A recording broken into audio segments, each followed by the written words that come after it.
Assalamu alaikum warahmatullahi wabarakatuh. Jamani, katika huu mwezi mtukufu wa Ramadhani tuko tunafanya challenge ya kuuliza maswali. So tutamuuliza maswali ndugu yetu kuhusiana na nguzo za Uislamu. Kaka, assalamu alaikum warahmatullahi. Alaikum salaam warahmatullahi wabarakatuh.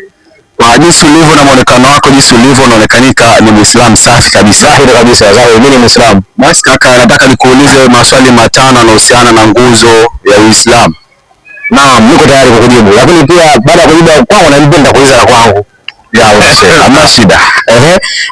Nguzo ya kwanza. Nguzo ya kwanza ni kutamka shahada.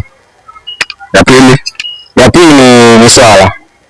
Ya tatu? Ya tatu ni zaka. Ya nne?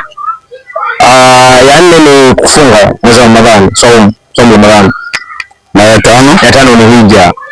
Na mimi nikuuliza sasa. Naam. Na mimi nishamaliza maswali yangu na mimi nikuuliza ya kwangu. Naam. Ni sala gani ambayo haina rakaa? Swala ya kusalia maiti. Swala ya maiti. Naam.